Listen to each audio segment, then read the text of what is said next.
This is going to be a rant and rave session. We'll see how crazy I get. About masculinity. And when you see me pause a lot, it's because I've learned and I'm learning. The process of stopping, slowing down, thinking, let the thoughts work through my head, and listen to the Holy Spirit as He leads me what to say and what not to say.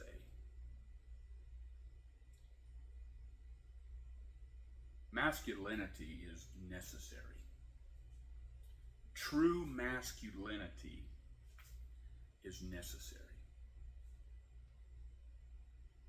Doesn't matter what this sick world and our twisted government and our satanic media want to tell us. You have got to get clear that masculinity is necessary. Now, I've got a topic I'm going to deal with, but just in way of dealing with masculinity, even there's going to be, however many people watch this, they're going to get triggered by the fact that I even use the term masculinity. Get triggered by using the term effeminate. Femininity. That we say anything negative about gender roles and transgender and all that trash. But open your eyes. It is clear that that agenda is not working. We live in a society of confused men and women, confused boys and girls, because of what society is pushing, and because what weak men and weak women are pushing, because they don't understand, and then men and women who have their own sick agenda. Masculinity is needed, and it's good.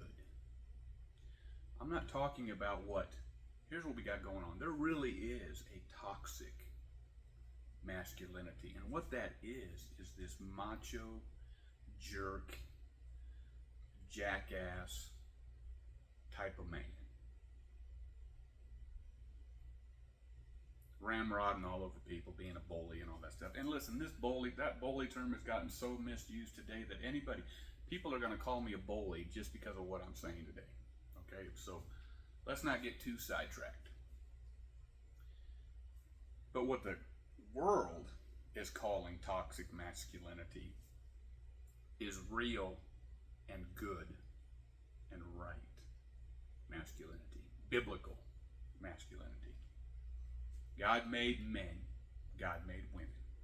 God made men to be masculine, God made women to be feminine.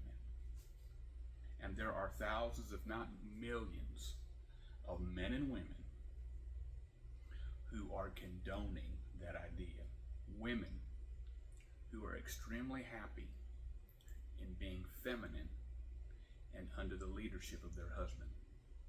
And a husband who realizes in his true masculinity that he doesn't have to browbeat his wife.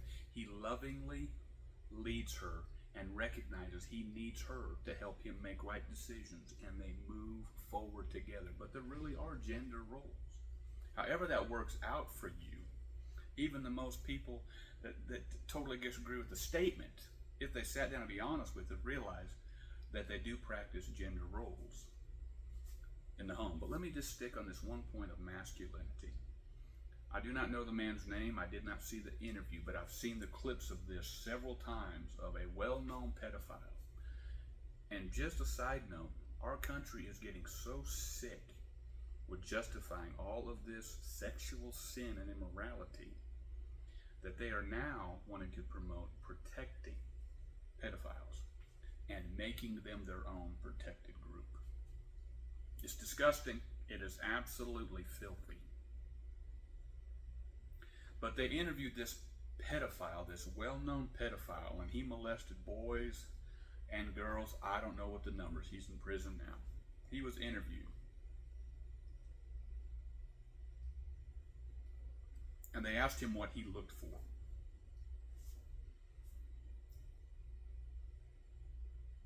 And he said, I looked at the dad.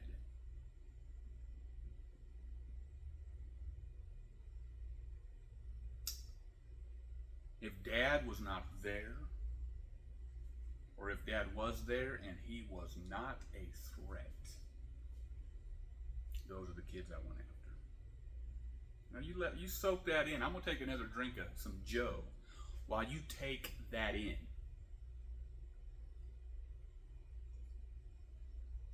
He was looking at the dads, whether they were a threat or not.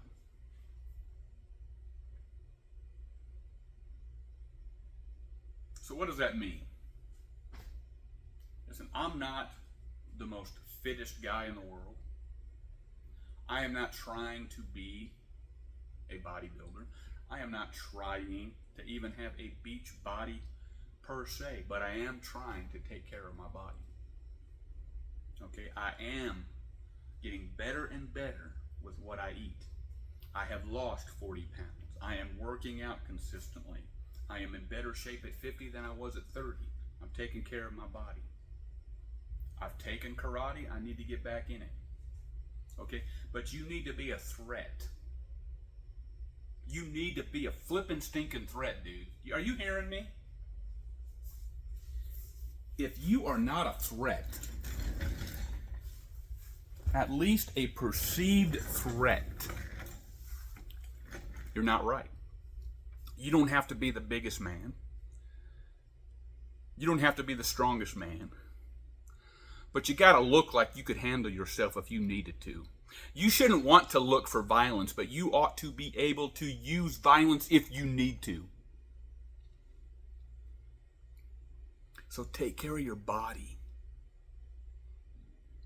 Quit being a fat slob, man. If you're overweight, listen, you're going to notice if you're viewing this through a coaching program of ours, or if you're just seeing it on YouTube or wherever you're seeing it, okay, we're going to use terms that are offensive. And I just read in my Bible this morning about a fat preacher, and God called him fat. And we need to quit being fat. We need to quit making excuses. I'm big bone. Whatever you want to come up with. You're lazy and undisciplined. There's a rare majority of people that are fat and big because of things that are out of their control. You need to get in shape. My stinking land, some of you dads can't even play with your kids because you're so out of shape. Lose the weight, lose the gut, quit eating the garbage. Start making little steps, just little steps here and there. Start doing something with your body and get yourself in shape. This pedophile was looking at the dad, if he was present, and if he was present, whether he was a threat or not.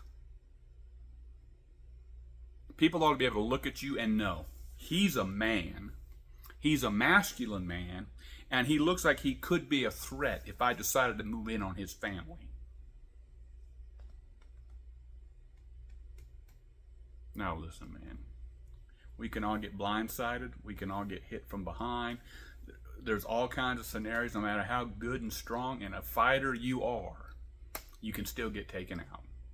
But we're talking about the daily discipline of taking care of your body and looking like a threat to those flippin' idiots that are out there, that are out to kill your kids, out to molest your kids, out to kidnap your wife. Man up. All right, what are you going to do with that? What are you going to do with that? Anyway, you can get mad at me, and you can say hateful comments about me, but men need to be masculine, not effeminate. It is a sin to be effeminate. You need to man up. And it is biblical and right for women to be feminine. I'm out here to protect our kids and our wives and our community the best that I can. And you know what? this world, this government, yes, our U.S. government wants men weak and pathetic because they are going to take over. Well, I hope that helps. Like and subscribe. If you're interested in any of our coaching programs or books, just comment below. In the meantime, keep your eyes on Him.